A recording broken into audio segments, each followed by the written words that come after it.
ప్రముఖుల జీవిత విశేషాలను గురించి మనం తెలుసుకుంటా వస్తూ ఉన్నాం. భారతరత్న అవార్డు పొందిన భారత రాజ్యాంగ శిల్పి డాక్టర్ భీమ్రావ్ అంబేద్కర్ గారి గురించి తెలుసుకుందాం. భారత రాజ్యాంగ శిల్పిగా, ప్రజాస్వామ్య పరిరక్షకునిగా, సంఘ సంస్కర్తగా, మహామేధావిగా విఖ్యాతుడైన డాక్టర్ భీమ్రావ్ అంబేద్కర్ స్మృతికి నివాళులు అర్పిస్తూ ఆ మహనీయునికి భారతరత్న అవార్డును భారత ప్రభుత్వం ఇవ్వడం అత్యంత అభినందనీయం.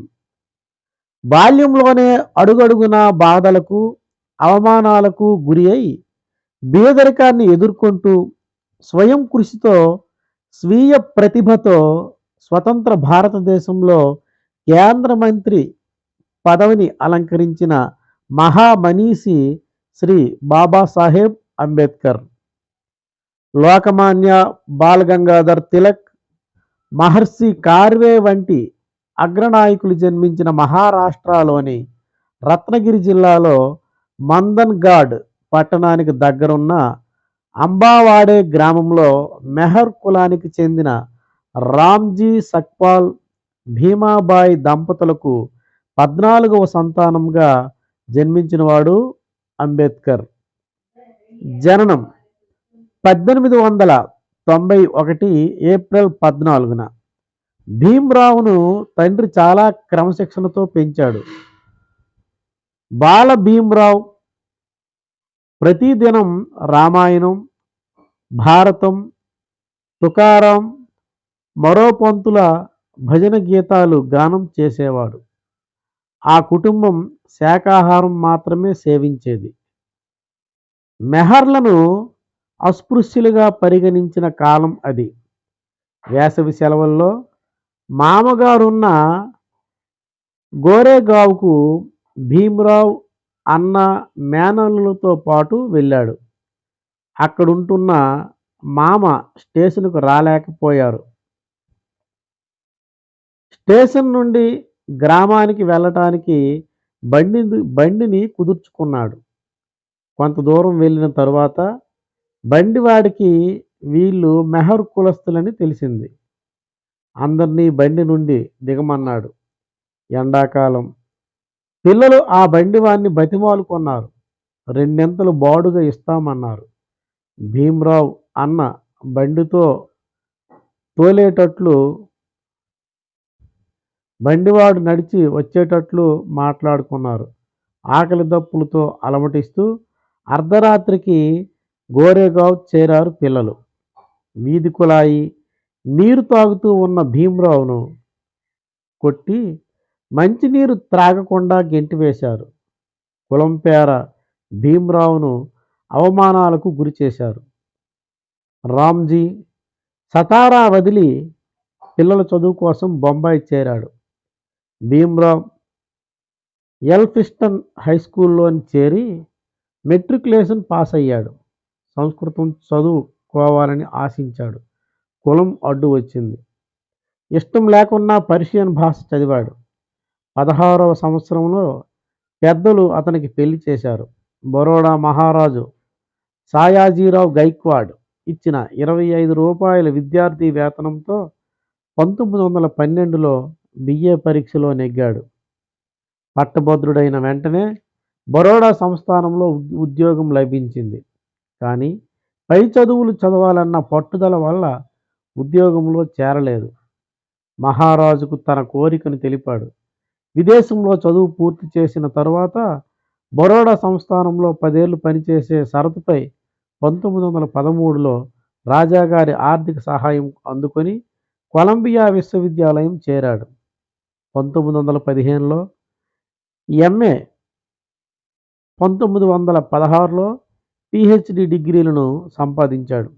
ఆనాటి సిద్ధాంత వ్యాసమే 10 ఏళ్ల తరువాత the evolution of provincial finance in India అను పేరుతో ప్రచురించబడినది. 1917లో డాక్టర్ అంబేద్కర్గా స్వదేశం వచ్చాడు. అప్పటికతని వయస్సు 27 ఏళ్ళు.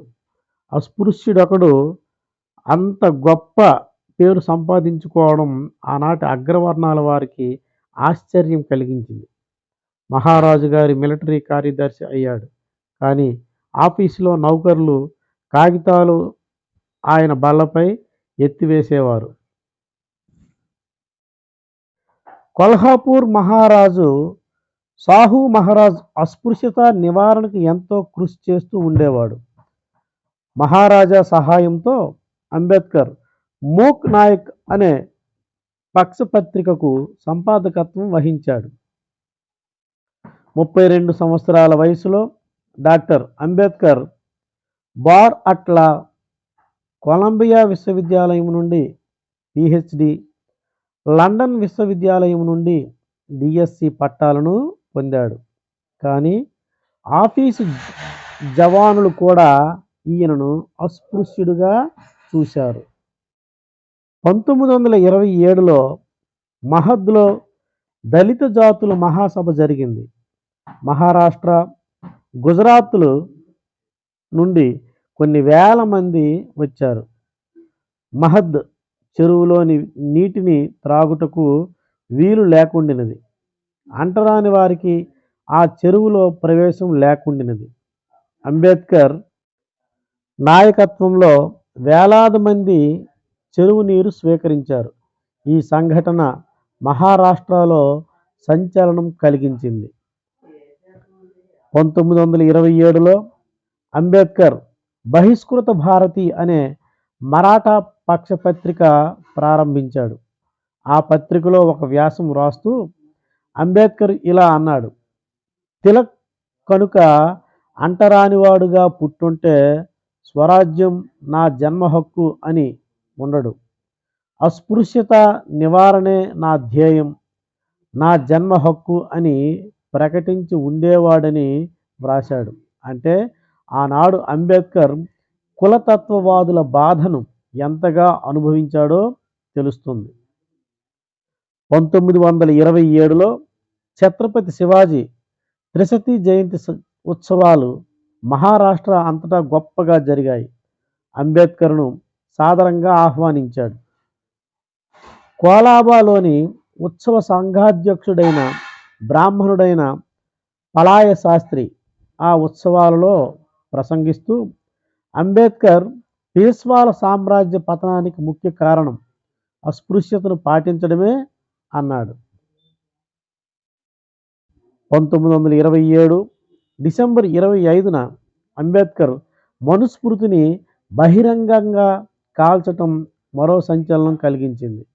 ఆ విషయంగా మాట్లాడుతూ సవర్ణ హిందువుల దృష్టిని బలవంతాన ఆకర్షించడానికి అప్పుడప్పుడు అలాంటి తీవ్ర చర్యలు అవసరమవుతాయన్నాడు.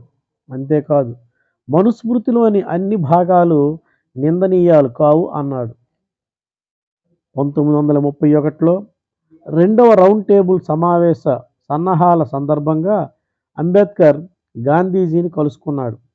ఏ దేశంలో లేదా ఏ మతంలో తనకు కుక్కల కన్నా పిల్లుల కన్నా హీనంగా చూస్తున్నారో ఆ దేశాన్ని గురించే తాను ఈ విధంగా భావించలేను అంటూ Gandhiji I have no homeland అని నాడు చాటి చెప్పారు. ఆ తరువాత రౌండ్ టేబుల్ సమావేశాలకు లండన్ వెళ్ళాడు. 1931లో రౌండ్ టేబుల్స్ సమావేశ సన్నాహాల సందర్భంగా అంబేద్కర్ గాంధీజీని కలుసుకున్నాడు. ఏ దేశంలో లేదా ఏ మతంలో తనకు కుక్కల కన్నా పిల్లుల కన్నా హీనంగా చూస్తున్నారో ఆ దేశాన్ని గురించి తాను విధంగా భావించలేను అంటూ Gandhiji I have no homeland అని చాటి చెప్పాడు.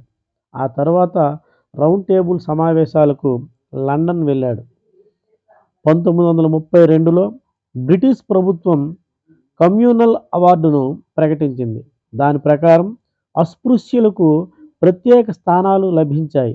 ఎరవాడ జైలులో ఉన్న గాంధీజీ నిరాహార దీక్ష ప్రారంభించినప్పుడు మహాత్ములు వస్తుంటారు, పోతుంటారు. అంటరాని వారు మాత్రం అంటరాని వారిగానే ఉంటున్నారు అన్నాడు అంబేద్కర్. కొన్ని సంవత్సరాలు అస్పృశ్యత నివారణ కోసం, దళిత జాతుల హక్కుల కోసం పోరాటం సాగించాడు. భారతదేశానికి స్వాతంత్ర్యం రావడం, రాజ్యాంగ పరిషత్తు సభ్యుడిగా అంబేద్కర్ విశేష శ్రమను వహించి రాజ్యాంగం రచించడం ఆయన శేష జీవితంలో ప్రముఖమైన ఘట్టం. టిటి కృష్ణమాచారి ఒకమారు రాజ్యాంగ పరిషత్తులో మాట్లాడుతూ రాజ్యాంగ రచనా సంఘంలో నియమింపబడిన 7గురిలో ఒకరు రాజీనామా చేశారు, మరొకరు మరణించారు, వేరొకరు అమెరికా వెళ్ళి ఉండిపోయారు, ఇంకొకరు రాష్ట్ర రాజకీయాలలో నిమగ్నులయ్యారు. ఉన్న ఒక్కరిద్దరు ఢిల్లీకి దూరంగా ఉన్నారు. అందువల్ల భారత రాజ్యాంగ రచనా భారమంతా డాక్టర్ అంబేద్కర్ మోయవలసి వచ్చింది. రాజ్యాంగ రచన అత్యంత ప్రామాణికంగా ఉంటుందనడంలో ఎలాంటి సందేహము లేదు అని అన్నారు. అంబేద్కర్ తన 56వ ఏట సారస్వత బ్రాహ్మణ కుటుంబానికి చెందిన కుమారి శారదా కబీర్ను పెళ్లి చేసుకున్నాడు. మొదటి భార్య 1935లో మరణించింది. కేంద్ర మంత్రి మండలిలో న్యాయశాఖ మంత్రిగా ఉండి 1951వ సంవత్సరంలో మంత్రి పదవికి రాజీనామా చేశారు. 1956 అక్టోబర్ 14న నాగపూర్లో అంబేద్కర్ బౌద్ధ మతాన్ని స్వీకరించారు. గాంధీజీతో అనేక విషయాలలో భేదించినా తాను మతం మారదలుచుకున్నప్పుడు మాత్రం దేశానికి చాలా తక్కువ ప్రమాదకరమైన దానినే ఎన్నుకుంటానని, బౌద్ధము భారతీయ సంస్కృతిలో భాగమని, ఈ దేశ చరిత్ర సంస్కృతులను తన మార్పిడి వల్ల దెబ్బతినకుండా చూచానన్నాడు. హిందువుడుగా పుట్టిన అంబేద్కర్ హిందువుగా మరణించలేదు. నిరంతర కృషితో సాగిన ఆయన జీవితం ఉద్యమాలకు ఊపిరిపోసింది. ముఖ్యంగా సాంఘిక సంస్కరణలకు అంబేద్కర్ పెక్కు గ్రంథాలు వ్రాశారు. The problem of the rupee, provincial decentralisation of imperial finance in British India, the Buddha and Karl Marx, the Buddha and his dharma ప్రధానమైనవి. ప్రసిద్ధ రచయిత బెవర్లీ నికోలస్ డాక్టర్ అంబేద్కర్ భారతదేశపు 6గురు మేధావులలో ఒకరు అని ప్రశంసించాడు. మహామేధావిగా, సంఘ సంస్కర్తగా, న్యాయశాస్త్రవేత్తగా కీర్తిగాంచిన డాక్టర్ భీమ్రావ్ రామ్జీ అంబేద్కర్ 1956 డిసెంబరు 6న కన్నుమూశారు. మరిన్ని వీడియోలకు నా యూట్యూబ్ ఛానల్ని సబ్స్క్రైబ్ చేసుకోగలరు. పక్కనే ఉన్న బెల్ ఐకాన్ని టచ్ చేయండి. ధన్యవాదాలు.